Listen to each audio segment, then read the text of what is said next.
हाँ जी वर्मा जी, सही बताओ, पत्नी लोटा कैसे चढ़ाई? गुरु जी, ना जाने कहाँ के महाराज के चक्कर में पड़ी, लोटा भर के पानी चढ़ाने जाए, नहाने के बाद बच्चा इतना सा रो रहा, चिल्ला रहा, पर उसको टच तक नहीं करे, किसी चीज के नहीं छुए, और बिल्कुल कोरी की कोरी साड़ी पहने, धुली हुई, पहले ही बाथरूम में टांग के धर दे, उसको कोई छू नहीं सकता, टाविल टच नहीं कर सकता, और ऐसी जाके शंकर जी के फिर लोटा चढ़ाए। मंदिर में अगर किसी ने छू लिया तो वापिस आ जाए, नहाए धोए फिर जाए। मैंने कहा बस अब तो तू ऐसी जिंदगी भर चढ़ाती रहे तो भोलेनाथ आएगा ही। सत्य बोलो रे, मिलेगा। कई लोगों ने पूछा शंकर को रिझाने के लिए कौन से कलर के कपड़े पहने कि शिव राजी हो जाए। शंकर को पाने के लिए कपड़ा बदलने की जरूरत नहीं होती, शंकर को पाने के लिए कलेजा बदलने की जरूरत होती है, शंकर मिल जाता है। कपड़े से शिव कभी नहीं मिला साहब। आप कौन से कलर के कपड़े पहन रहे हो, ये शिव प्राप्त नहीं करोगे हो। सफेद पहन लिए, लाल पहन लिए, केसर के पहन लिया, उससे शंकर नहीं मिल रहा हो।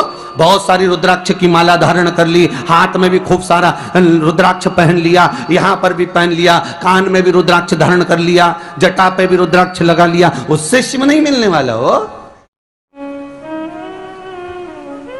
अरे भाई,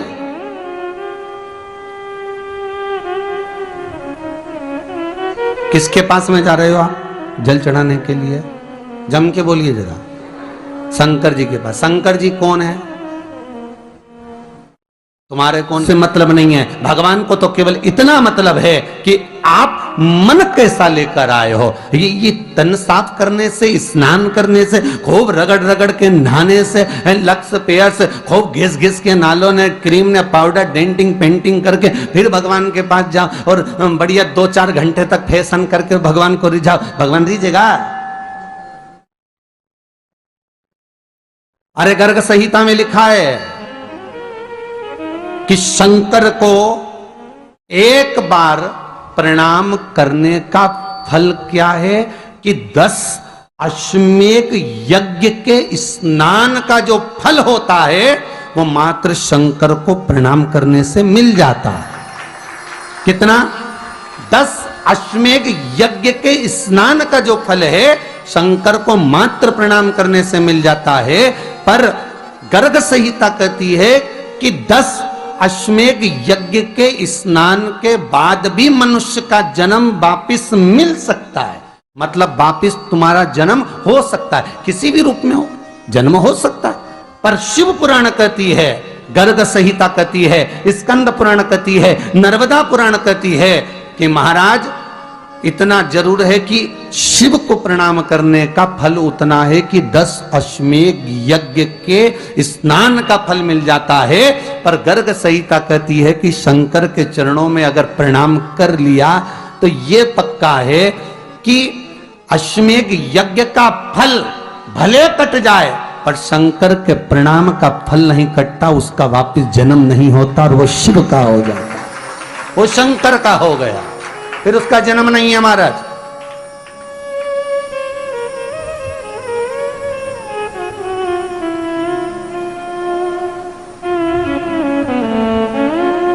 पति से कहा हाथ धो, स्नान कर लो जल्दी से, फिर अपन को चलना है मंदिर। पति बोला नहा लिया एक बार तो दूसरी बार फिर से नहा लो।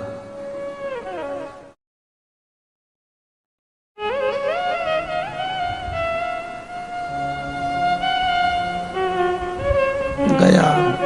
अपनी के ना माने तो कई घर में चंद्र घंटा से माथा भिड़ा, स्नान करा फिर आया। चल पलंग पे काय को बैठ गए?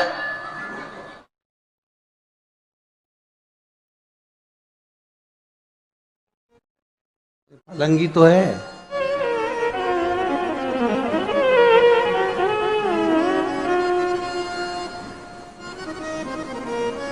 फिर से नहा के ये फिर नहवाने भेज दिया। होता एक सास बेचारी मायके जाना था, मौसी की यहाँ शादी थी।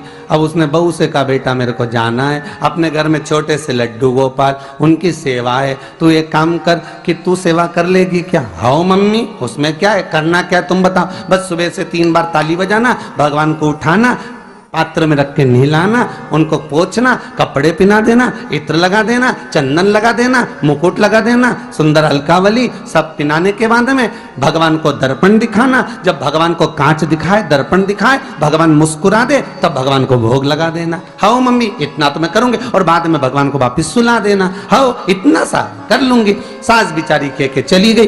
अब बहू सुबह से उठ के 3 बार ताली बजाई, भगवान को उठाया, बिठाया, नहवाया, तैयार कर दिया। तैयार करके जो दर्पण दिखाया तो भगवान तो मुस्कुराया ही नहीं। अब इसको कौन समझाए कि पीतल की मूर्ति कोई हंसे है? पर उसने तो विचार करा कि सास कह के गई भगवान जब मुस्कुरा दे तो उनको भोग लगा देना। अब भगवान तो कोई मुस्कुराए नहीं, ये दर्पण दिखा। इसको लगा कि मेरी सेवा में कोई कमी रह गई। इसने भगवान का कपड़ा वपड़ा वापिस उतारा, इनको वापिस रजाई में सुला दिया।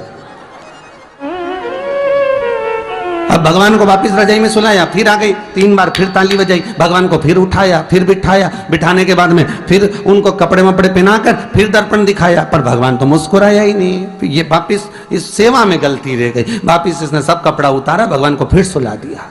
सुबह 8 बजे से नहवा रही, कपड़े पहना रही और सुला रही। 1 बज गई।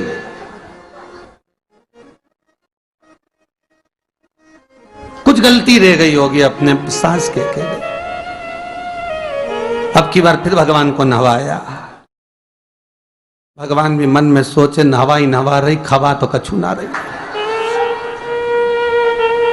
28 बार नहवा दिया। इसके बाप का क्या जाए, 29 बार भी नहवा देगी। सर्दी होगी तो हमको होगी, इसका क्या जाए। नहवा ही रही है और खवाती कुछ नहीं, फिर सुला देती है, फिर ताली बजा। अब क्या फिर आ गई और 29वीं बार फिर बैठ गई और फिर भगवान को नहवाया, कपड़े पहनाया और पहनाने के बाद भगवान का